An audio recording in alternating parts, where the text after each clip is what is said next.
Michael Williams is a Hong Kong University graduate and leading scholar of Chinese-Australian history. He is the author of Returning Home with Glory and Australia's Dictation Test, and has taught at Beijing Foreign Studies University, Peking University, and Western Sydney University. His digital project Chinese-Australian History in 88 Objects was shortlisted for the 2022 Premier's Digital History Prize. His recent book on the robed Chinese walkers and his current project, Scattered Legacy, highlight his continuing contribution to the field. These podcasts are brought to you by ChideStudyPress, publisher of Chinese-Australian History. Hello and welcome to number 28 in ChideStudyPress series on Chinese-Australian history. And today we're bringing you a very interesting background history to the novel Poison of Polygamy, which was the last novel of a Qing novel ever written, or the first novel of the Chinese-Australian experience, depending on how you look at it.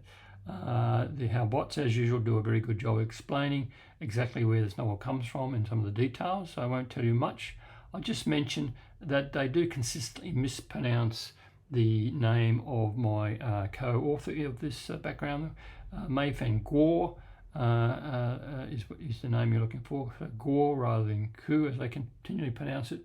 And also they do not mention the excellent, outstanding, in fact, translator of the Poison of Polygamy, who was, of course, Ely Finch, who, when you look at the novel, I hope that you're having listened to this podcast, you will look up the novel itself and read that. So we're giving here just the background to that, but you do get a bit of an idea of what the novel is about, although there's no revelation of how it all ends. So if you are interested in reading the novel, I would encourage you to do so. It's quite exciting, right up to the very end, as well as all the political and other implications that we talk about here in this background. So, looking forward to the bat thwack of the Poison of Polygamy. Enjoy. Imagine opening a book, right? And the author's stated intention, like the entire reason they even put pen to paper, is that the story might act as a Zen shout and bat thwack about the heads of my fellows residing in foreign lands. Oh, wow, a bat thwack. That is not exactly a gentle bedtime story. No, not at all. It's meant to jolt you. It's meant to sting. And today, we are looking at a forgotten 1909 soap opera that was designed to be exactly that kind of weapon. I mean, it was a serialized story that secretly functioned as a manifesto for a global revolution. It's just a remarkable mission statement for a piece of fiction. Because you don't write a phrase like bathwack about the heads unless you fundamentally believe your audience is, sleepwalking. And they desperately need to be woken up. Exactly. And what we're going to unpack today is precisely what that author was trying to wake them up from. So if you have ever felt like history is just a dry list of dates or demographic statistics or those official government ledgers that make your eyes glaze over, this deep dive into the sources is for you. It really is. We are looking at a historical introduction written by Mei Fan Guo and Michael Williams.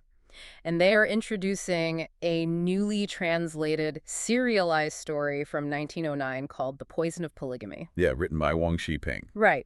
And our mission today is to look at how this single piece of historical fiction, which, by the way, happens to be the very first Chinese-Australian novel ever written, just completely dismantles the modern stereotypes we have about immigration.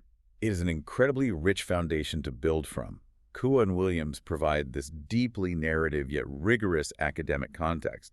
I mean, they break down the mechanics of how this novel was published in a Melbourne newspaper called the Chinese Times. Yeah. And they expose the gritty, completely unromanticized realities of the Australian gold rushes. Plus, they outline the intense political and social agendas of the novel's author. Okay, let's unpack this, because before we can understand the heavy political history, we really have to look at the physical artifact itself. Just the existence of this text rewrites the literary timeline. It really does. So, The Poison of Polygamy was serialized weekly in Melbourne's Chinese Times newspaper. This ran from June 1909 to December 1910. Right. And discovering this text leapfrogs all previous contenders for the title of first Chinese-Australian novel by more than half a century. Half a century. I mean, that is a massive blind spot in our literary history. And what is so compelling is that it is not some dry philosophical treatise. It's a fast-paced, high-stakes morality tale. Oh, absolutely. It's so dramatic. You follow this anti-hero, Wang Shenghong, and his wife, and you're just tracking their dramatic, often disastrous travels back and forth between the villages of southern China and the colonial settlements of southeastern Australia. But there is a very specific reason the story was lost to time for so long. Yeah, the language it was written in. Right, the actual mechanics of how it was written. It was written in literary Chinese. Help me understand what that actually means, because it isn't just a dialect, is it? It's entirely different from a spoken dialect. Literary Chinese is a highly formal, classical written language. It was completely distinct from the spoken vernacular of the day. Okay, so how different are we talking? Think of it almost like a 19th century European author choosing to write a dramatic serialized novel entirely in classical Latin. Wait, really? That formal? Yeah, it was a language of scholars, of administrators, of officials. It's incredibly dense and packed with historical and literary allusions that reach deep into China's cultural past. But if he is writing a serialized soap opera for, everyday gold miners and merchants in Melbourne, why use this incredibly elevated ancient academic language? That seems completely counterintuitive if you want mass appeal. It does seem counterintuitive, but it serves a very specific purpose. By using literary Chinese, Wang Xiping was elevating the material. He was signaling to his readers that this was not just a disposable, trashy story. Ah, I see. Right. It demanded respect. It commanded authority. However, the consequence of that choice is that this specific form of writing has now almost entirely disappeared from everyday use. Oh, wow. So without this meticulous modern translation by Kuo and Williams, this story and all the texture of daily life embedded within it would just remain completely inaccessible. And not just to English speakers, really. Exactly, to the vast majority of modern Chinese readers as well. That makes the translation effort so vital, because reading it now, you get this incredibly rare window into the 19th century Australian gold rush entirely from the Chinese perspective. Usually when we learn about this era, we're looking at official European accounts. Yes, exactly. Like we're looking at police reports, tax ledgers, or the diaries of white colonial administrators. And official records only give you a skeletal view of history. Like a shipping manifest tells you how many people arrived on a certain date. Yeah. A mining ledger tells you how many ounces of gold were extracted. But they do not tell you how the people felt. They don't give you the linguistic texture or the psychological reality of their daily lives. Mm-hmm. The novel preserves these wonderful, colorful linguistic details from the era that would otherwise be completely lost. Yeah, the euphemisms in the text are absolutely amazing. Like, the translation notes that the characters refer to opium as hibiscus paste. Such a poetic term. It is, and a concubine is referred to as a little star. It's so beautiful, but it's describing these really gritty, sometimes socially destructive realities.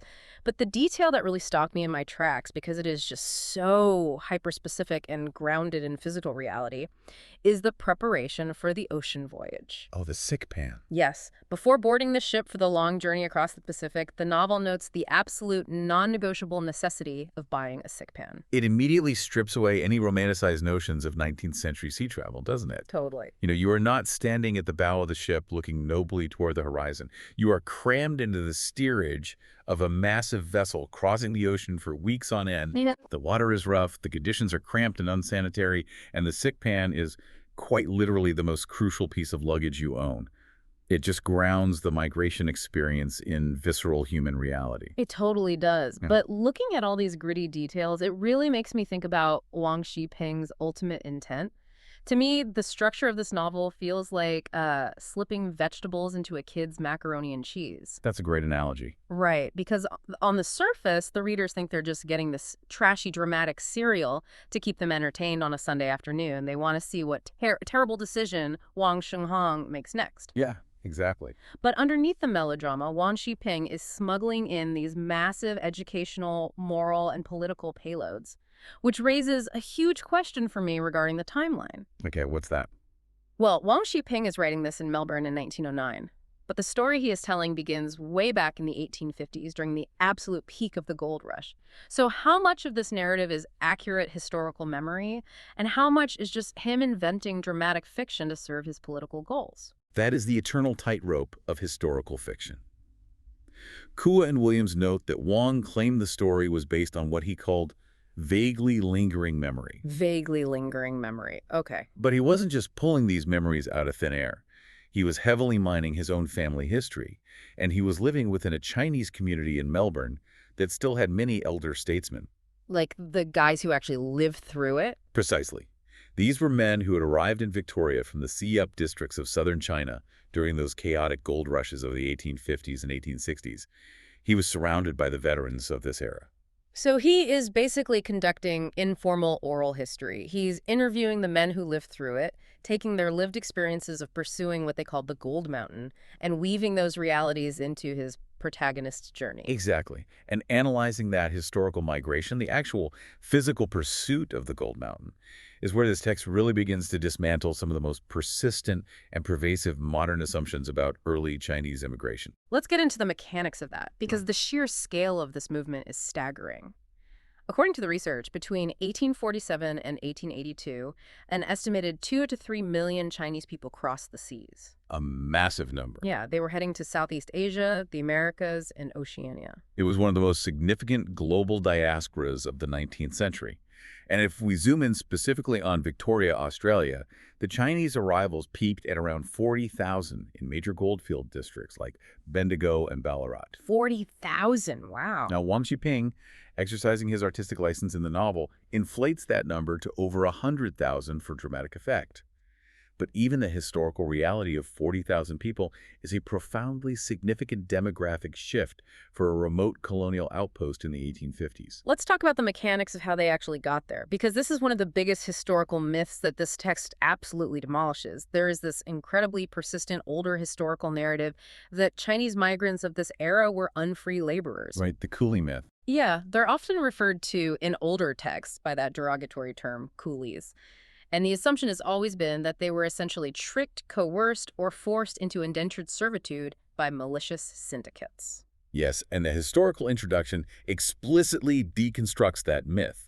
It details how these early Chinese-Australian migrant movements were actually facilitated by something called the credit ticket system. Wait, help me understand this system, because if they are heavily indebted to a massive agency that controls their passage across the ocean, how is that actually different from indentured servitude in practice? Weren't they just trading a master in China for a corporate master in Australia? It's a vital distinction. In an indentured servitude model, or the coolie trade, which did exist in other parts of the world like South America, the laborer's actual physical freedom and labor are owned by an employer for a set number of years. Okay, so they have no choice in what they do. Right, they have no autonomy. But the credit ticket system, which was heavily utilized in the Australian migration, was fundamentally different. It was essentially a complex financial contract. Interesting. It's facilitated by international networks of Chinese firms based in Hong Kong, similar to the fictional Quangwing Goldfield Agency that Wang describes in the novel. Okay, so how did the transaction actually work? If it wasn't selling their labor, what was it?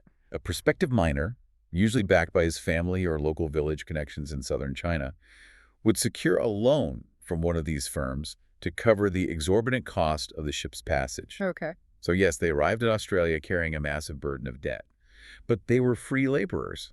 They were not assigned to a specific master. Oh, wow. So they could work wherever they wanted. Exactly. They could move freely around the gold fields, they could choose which claims to work, or they could abandon mining altogether and start a business.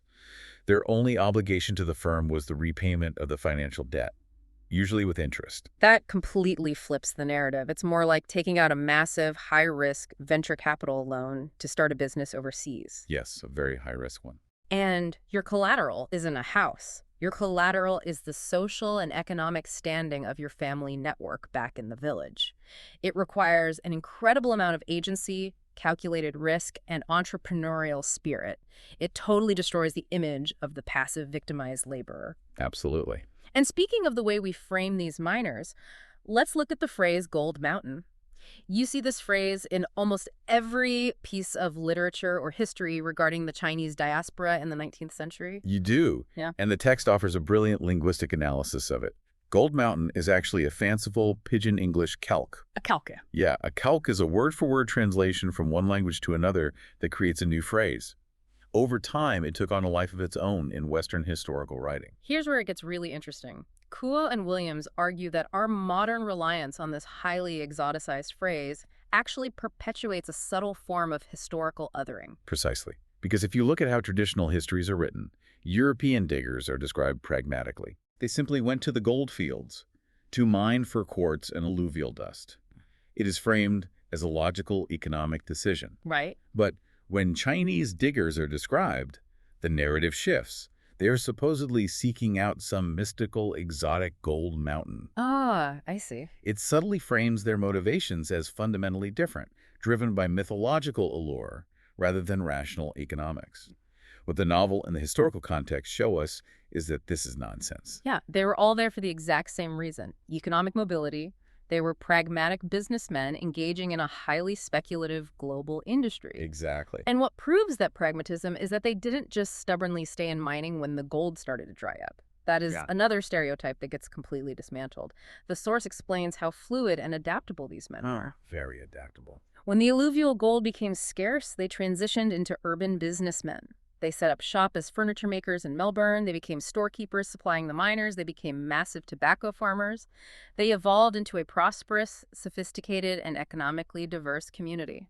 And we do not have to look any further than the author's own family history to see a perfect illustration of this economic integration. Right. Wang Xiping's father was not a solitary, isolated miner panning in a creek.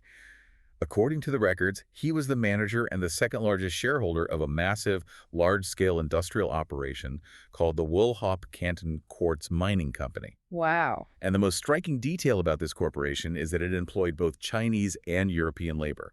I have to pause on that because that shatters the prevailing image we have of this era. The standard image fed to us by popular history is one of constant, inescapable racial warfare on the goldfields. Yes, that's the dominant narrative. We are taught about the isolated, victimized Chinese miner constantly under attack by rioting white miners. But here we have a Chinese-managed, heavily capitalized corporation actively employing white laborers in a cooperative industrial venture. How does that reconcile with the intense racism of the 1850s? It reconciles by showing us that history is never monolithic. Yes, there was intense, localized racial violence and severe discrimination. But alongside that, there was complex economic cooperation. Money talks, basically. Exactly. Capital and employment opportunities often forced integration in ways that ideological racism tried to prevent. The goldfields were a hyper-capitalist environment. Yeah. If a Chinese-managed company had the capital, the technology, and the organizational structure to extract deep reef quartz gold, European laborers were willing to work for wages under that structure. It completely reframes the narrative from one defined solely by racial victimhood to one that includes immense corporate agency and sophisticated management. I am stuck on this idea of their long-term plans, though, because these migrants often refer to themselves as travelers. Right. The stated intention, almost universally, was to make their money and return to their villages in the sea-up districts. But if that is the case, why did they build such massive permanent infrastructure in Australia? Like, the source points to the construction of Melbourne's sea-up temple, a massive, elaborate structure that is still a thriving institution today. You don't pool your community's resources to build a permanent, heavy timber and stone temple if you are all planning to pack up and leave next Tuesday.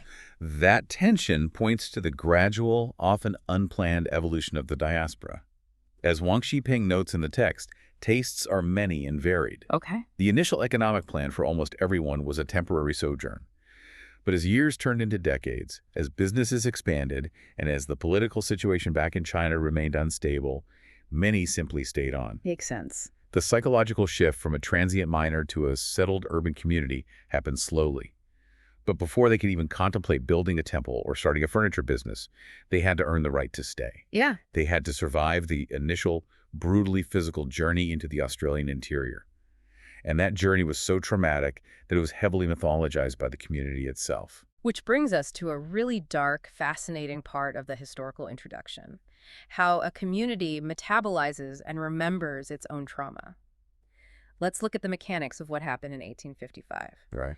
The colonial government of Victoria decided they wanted to halt the influx of Chinese miners. So they levied a 10-pound poll tax specifically on Chinese arrivals. Now, what does 10 pounds actually mean in the context of 1855?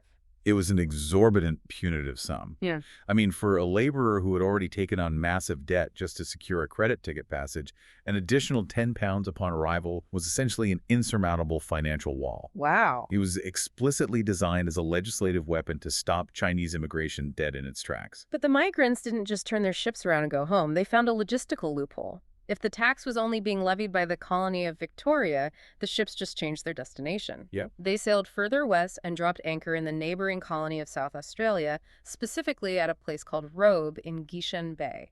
The maritime logistics alone are fascinating. But the true hardship began once they landed. Because Gishan Bay is in South Australia and the goldfields are deep in central Victoria. Oh, boy. This meant that tens of thousands of Chinese gold seekers had to disembark and walk.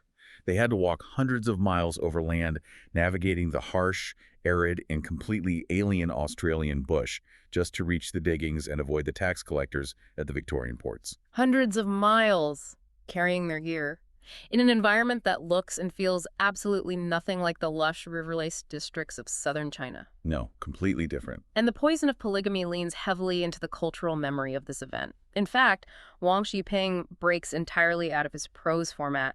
The novel suddenly drops into lyrical poetry just to commemorate the suffering of this walk. A very striking shift in the text. But Kuo and Williams note that in his effort to memorialize the event, Wang massively exaggerates the death rate on this journey. He also throws in some incredibly wild historical and geographical inaccuracies. The anachronisms are quite telling regarding his priorities. For instance, the novel describes the first leg of the ship's passage traveling via Port Darwin in the far north of Australia. Okay. Now, historically, Port Darwin would not become a regular port of call on that shipping route until decades later, much closer to the time Wang was actually writing the novel in 1909. And my absolute favorite historical oopsie in the book. There is a scene where the characters are attacked by a terrifying beast in the Victorian bush. The text dryly notes that the physical description of this beast heavily resembles a geographically challenged Tasmanian tiger. What is fascinating here is not merely that the author made factual errors. What matters is why these specific embellishments and errors exist in the text. Right. The dramatization, the wildly exaggerated death tolls, the dramatic poetry, the fictionalized beast attacks, it all points to a deliberate process of myth-making on the part of the author and the broader Chinese community. Oh, interesting. They were taking a period of genuine, severe collective hardship from the 1850s, which by 1909 was beginning to fade into the memories of the old men, and they were actively elevating it. They were forging a heroic origin story. I mean, shared trauma is incredibly effective glue for building a collective cultural identity. They were creating a narrative that said, look what we survived to earn our place here. Yes, exactly. But there is a very dark, deeply troubling side to how this heroic identity is constructed in the novel, particularly regarding its treatment of Indigenous Australians. We have to look closely at the novel's depiction of Aboriginal people, which Kuo and Williams explicitly analyze as both deeply racist and entirely historically inaccurate. Yeah. The novel features a violent attack on the Chinese travelers by Aboriginal people who are described with derogatory language, referring to their ugly eyes, and depicts them utilizing poisoned bows and arrows. Which is an immediate red flag, mechanically speaking, because Aboriginal Australians never used bows and arrows. That is a completely fabricated detail. Exactly.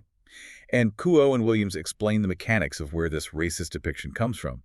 They note that this representation aligns perfectly with the social Darwinist strain of nationalist ideology. Okay. This is a worldview heavily circulating among intellectuals in China and among Chinese nationalists living abroad at the turn of the 20th century. Let me see if I have the mechanics of this ideology right. So, social Darwinism at this time was essentially taking biological concepts of survival of the fittest and aggressively applying them to human societies and global politics. Yes. It was this pervasive fear that the world was organized into a brutal racial hierarchy, and if China did not rapidly modernize and harden itself, it would be consumed by Western imperial powers. That is precisely the ideological framework. And tragically, Wang Xiping, in his effort to elevate the heroism of his Chinese protagonists, applies that exact same brutal hierarchy to the Indigenous Australians. He uses them as a primitive, violent foil to highlight the supposed civilized endurance of the Chinese migrants. He is weaponizing this social Darwinist racism to heighten the dramatic stakes for his characters. And we have to impartially report what the historical sources say here because the contrast with reality is jarring.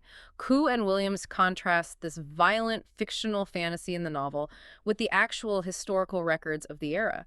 The reality on the ground was far different. Far different, yes. There are widespread records of friendly, cooperative vocational partnerships between indigenous communities and Chinese arrivals, particularly in northern and western Australia during this time. They work together in pastoral industries and pearling. Furthermore, the introduction provides a vital counterpoint from within the Chinese-Australian community itself. Oh, really? Yeah, they point out that in their nonfiction writings, many progressive Chinese-Australian journalists of that exact same era held vastly different views than the ones expressed in Wan's novel. That's fascinating. These journalists actively recognized Indigenous Australians as the native and rightful owners of the land.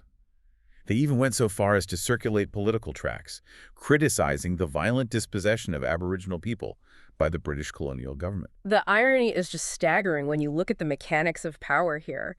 You have a Chinese community in Australia suffering under intense legislated racial discrimination, the very policies that would soon calcify into the infamous White Australia policy. Exactly. Yet in their own popular fiction, the author is utilizing the exact same tools of racial hierarchy and social Darwinist racism against Indigenous people to carve out a mythic, heroic space for his own marginalized group.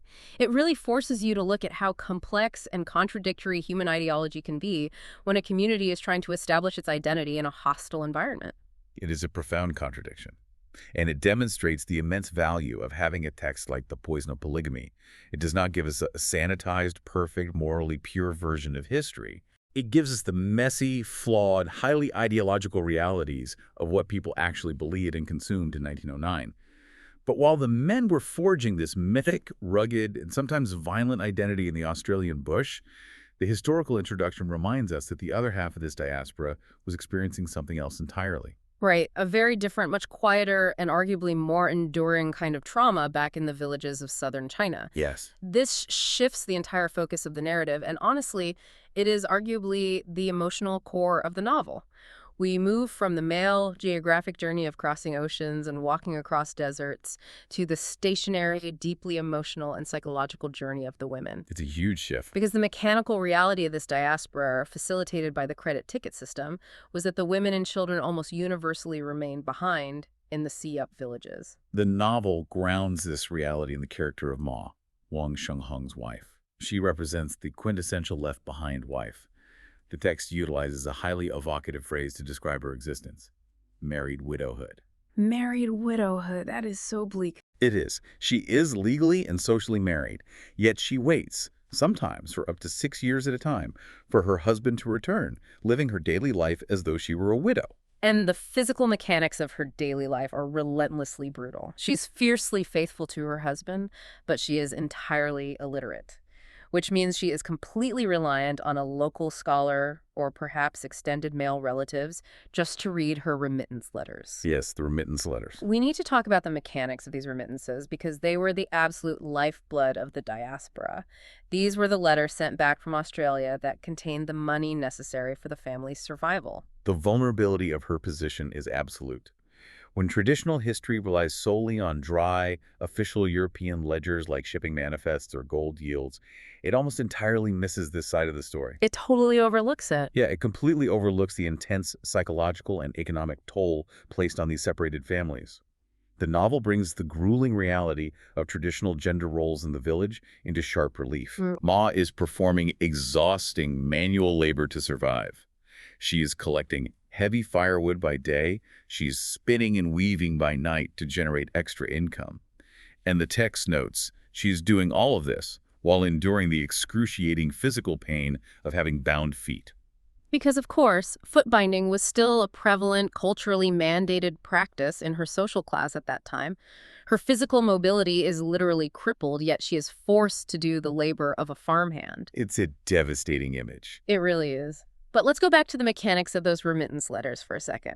Try to imagine the psychological state of relying on the 19th century postal system. Oh, I can't even imagine. Your entire economic, social, and physical survival depends on a letter traveling from a goldfields tent onto a coach, onto a steamship, across the Pacific Ocean, into Hong Kong, and then being physically carried into your rural village. It's incredible it worked at all. It is like a terrifying analog version of a read receipt text message. You know, you are sitting in a village, staring at a piece of paper you cannot even read yourself. You have to hand it to a literate man, praying the money is in clothes, and praying that your husband, who is thousands of miles away in a world you cannot even picture, has decided to remain loyal to you. And as the title of the novel suggests, loyalty was far from guaranteed. The plot heavily revolves around the husband's betrayal. Yeah, poor Ma. Interestingly, though, when the setting of the novel shifts to Australia and deals with gender dynamics there, Wang Shiping takes some massive, highly calculated artistic liberties. Oh, you mean the Women's Army. This part is wild. It is entirely fictional. Historically, the demographic reality was stark. There were very, very few Chinese women in Australia during the early decades of the gold rush. Like, almost none. Right. Yet in the novel, the author invents a veritable women's army operating in Melbourne.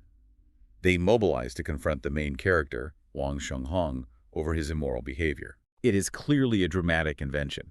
He is contriving a way to raise the stakes of the plot and enforce moral consequences because it simply does not match the demographic reality of the time. And he also throws in these incredibly vivid descriptions of European women, referring to them as swollen-breasted, slender-waisted Western Venuses. Quite the description. Yeah, Koo and Williams point out that this specific language is used mechanically to highlight the absolute unlikelihood of interracial romance for these migrant men.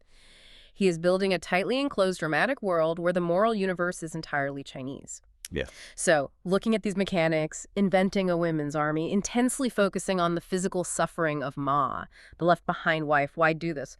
So what does this all mean? What is the function of this intense domestic drama? It leads us directly to the true overarching purpose of the novel. The issue of a husband's loyalty, and specifically Wang Shonghong's decision to take a second wife, which introduces the literal poison of polygamy from the title, is not just a plot device designed to create juicy family conflict to sell newspapers. For Wang Shiping, this domestic betrayal, this structure of marriage, was the ultimate potent metaphor for everything he believed was fundamentally wrong with his home country. This is where the deep dive connects a local domestic soap opera to a massive geopolitical struggle for the soul of modern China. Because if we look at Wang Shiping's life outside of writing fiction, he wasn't just a guy churning out serialized thrillers to boost circulation. Not at all. He was a highly active political reformer, he was a Christian convert, and crucially, he was the editor of a fiercely pro-revolution newspaper in Melbourne. He was writing deliberately within a specific literary framework known as the social novel. The social novel? Okay. This was a massive literary movement launched back in 1902 by a highly influential Chinese intellectual named Liang Qiqao. The entire mechanical premise of the social novel was that fiction should no longer merely entertain. It had a bigger job to do. Yes, it had a civic duty. It was designed to imagine its readers not just as passive consumers of stories, but as new citizens who needed to be intellectually and morally enlightened. It was literature explicitly engineered to change the world. So the poison of polygamy is, in every mechanical sense, a political weapon. It is systematically targeting and attacking the pillars of traditional Chinese culture. Yes. Through the suffering of Ma and the terrible decisions of the husband, the author is attacking superstition, he is attacking the lack of female education, he highlights the brutal, disabling practice of foot binding, and above all else, he attacks polygamy. The titular poison. Exactly. But to understand why polygamy was the prime target, why it was the poison, we have to look at the mechanics of the political landscape of the diaspora at that time. It was deeply fractured, right? It was intensely polarized, split primarily into two main factions. On one side, you had the constitutional monarchists. Their political goal was to maintain the ruling Manchu Qing dynasty, what Wang disparagingly refers to in the text as the big old empire, but to reform it into a modern constitutional monarchy, similar to Britain. Okay, so keep the emperor but reform the system. Exactly. On the other side, you had the revolutionary nationalists. This faction was led by figures like Sun Yat-sen, and their goal was absolute. They wanted to completely overthrow the thousands of years old imperial system and establish a modern democratic republic. A total revolution. Yes, and we must be clear, as Kuo and Williams are in their introduction, that both factions possessed deeply held genuine convictions about what was best for China's survival, and they fiercely debated these views in rival newspapers across the diaspora. Right. The constitutional monarchists, for example, often pushed back heavily against the rapid, uncritical westernization that the revolutionaries advocated, fearing a loss of essential cultural identity. It is a massive battle of ideas playing out in print shops in Melbourne, Sydney, San Francisco, everywhere the diaspora existed. And Wang Shiping is firmly, aggressively on the side of the revolutionary nationalists. Very aggressively. Let's look at the logic here. Why did he and the revolutionaries see the domestic practice of polygamy as the ultimate poison threatening the nation? The historical introduction explains that he viewed it from a Christian perspective as inherently immoral and contrary to natural human feeling. Right. But it went far beyond personal religious morality. There was a hard geopolitical calculation behind it. Exactly. If we connect this to the bigger picture, the mechanical link between the domestic and the geopolitical was central to their ideology. Yeah. Wang Xiping and his fellow reformers believed that a traditional China one that clung to patriarchal practices like polygamy, foot binding, and the suppression of women was semi-civilized and fundamentally structurally weak. And because the nation was structurally weak, it possessed no geopolitical power. Therefore, it could not protect its citizens abroad. It was powerless to intervene against the virulent legislated racism the Chinese diaspora was facing, such as the poll taxes or the looming White Australia policy. So the political logic is a direct chain of cause and effect. If Chinese migrants want to be treated as equals on the global stage, their home country of China has to become a strong, respected global power. Yes. To become strong, it has to modernize its economy and military. And to truly modernize, it has to completely restructure its society at the foundational level. It has to adopt monogamy, and it has to grant women rights in education. That's the core argument. The author actually writes explicitly in the text about the need for a women's revolutionary army to beat the will of freedom. He is tying the geopolitical fate of a massive empire directly to the liberation of women from traditional marriage structures in rural villages. It is a stunningly modern, systemic argument to be making in a Melbourne newspaper in 1909. The revolutionaries fundamentally believed that you cannot build a strong, modern, industrialized republic if half of your population is physically disabled by foot binding, denied basic education, and trapped in subservient polygamous marriages. For them, the domestic sphere is entirely, inextricably political. Absolutely. And we know this wasn't just theoretical posturing, just guys writing angry editorials that went nowhere. The real-world mechanics of how this messaging impacted the community are staggering. They really are. The historical text points out that the serialization of this novel coincided precisely with a massive, tangible surge in grassroots financial and political support for the Chinese Revolution right there in Melbourne. The physical geography of this political movement in Melbourne is fascinating to map out. The Chinese Times office, where Wang Xiping was sitting at his desk writing these chapters of The Poison of Polygamy, was located on Russell Street. It was situated directly across the street from a building called the Temperance Hall. And it was inside that very hall, in January 1911, just a month after the novel finished its serialization, that the Young China League was officially launched. Wow. This local organization eventually grew and evolved into the headquarters for the Kuomintang, the Chinese Nationalist Party for all of Australasia. Let's just picture that. Literally across the street from where the printing press is churning out the weekly chapters of this soapy, dramatic story about a cheating husband and a long-suffering wife, the actual physical political machinery to overthrow a thousands of years old empire is being assembled. Yes, and funded by the exact same people reading the newspaper. Now, I will say, regarding the mechanics of the novel itself, Kuo and Williams do admit that as a piece of pure literary art, it's not exactly a masterpiece. No, it's not. They note that Wang's writing clearly shows evidence of being hasty and largely unplanned. He frequently drops entirely new characters into the narrative completely at random. Just out of nowhere. Yeah, solely because he needs someone to deliver a monologue to make a specific political point, completely ignoring the pacing or flow of the plot. You have to consider the constraints of his medium. It was serialized week by week. He was almost certainly writing right up to the printing deadline. That makes sense. And as a political editor first and a novelist second, he always prioritized the delivery of his ideological message over elegant narrative structure. It is like sitting in a theater watching a massive summer blockbuster movie. And right in the middle of an intense car chase, the director just stops the film for 5 straight minutes to deliver a direct-to-camera lecture on the nuances of tax reform. That's a hilarious image. It is incredibly clumsy writing, but the undeniable historical fact is it worked. It successfully galvanized the diaspora community, it articulated their frustrations, it gave them a political target, and it changed minds. It undeniably fulfilled its stated mission. It was the bathwack about the heads that Wang Xiping intended it to be from the very first page. Which brings us to why uncovering the mechanics of this text matters so much for us today. We started this journey looking at what appeared to be just a serialized morality tale about a cheating husband during the Australian gold rush. Right. And what we discovered, by unpacking the historical introduction, was a meticulously crafted, highly effective political weapon. It was a tool explicitly designed to fund a global revolution, to conceptually modernize an ancient nation, and to document the hidden, agonizing daily realities of left-behind wives like Ma. This raises an important question about how we consume and remember history. For far too long, the history of this era has been reduced to simplistic stereotypes. The image of the faceless, victimized, endlessly hardworking but passive gold miner. Yeah, that flat stereotype. But the reality surrounding this novel shows us a community absolutely bursting with agency. They were pragmatic businessmen navigating complex credit systems. They were corporate managers employing white labor.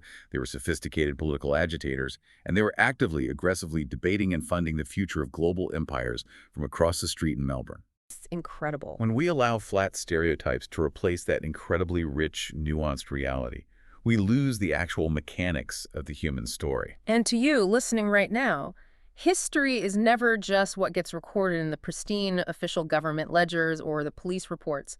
The real history, that actual beating heart and the mechanics of an era, is often hidden in the messy, emotional, deeply ideological, and sometimes historically inaccurate fiction that regular people were consuming with their morning tea. Absolutely. It is hidden in the soap operas. It is hidden in the weekly serials. It is a powerful reminder of the mechanical influence of media. Media does not merely reflect the society it is produced in. When wielded with purpose, it actively shapes and changes the political reality of that society. Exactly. Which leaves me with a final thought for you to mull over today. We have just seen how a hastily written, sometimes structurally clumsy, serialized soap opera published in a 1909 Melbourne newspaper was actually a stealthy, highly effective political mechanism that helped fuel a massive revolution and the total fall of the Qing dynasty. So look around at the media landscape today. What piece of seemingly disposable pop culture or serialized media or trending entertainment that we are casually consuming right now is actually planting the mechanical seeds for the societal shifts of tomorrow? What are we reading or watching that is acting as a bathwack for our own era without us even realizing it? A fascinating and necessary question to end on. Thank you for joining us on this deep dive into the sources. Keep asking questions about the mechanics of the past and keep exploring the hidden layers of history. We'll see you next time. Well, I hope you enjoyed that interesting discussion as to the historical background to the novel, The Poison of Polygamy. The actual, in the show notes, I will, of course, give you links to where you can get The Poison of Polygamy. It's available on iBooks, as well as in physical form through the University of Sydney University Press, who published the novel quite a number of years ago now.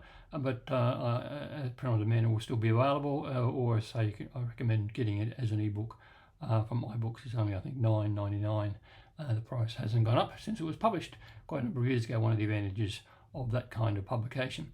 So again, I encourage you to read the novel, and I hope that you understood how this informs us about the history. Even though it's an historical novel, given the background of the author, I think it was very important that this novel was translated and made available to English readers as well in Australia, and that because it informs us a great deal of the emotional content of the history, which is often missing from the more drier sources that we're often forced to rely on. So I hope that everybody enjoyed this podcast, and thank you very much for listening.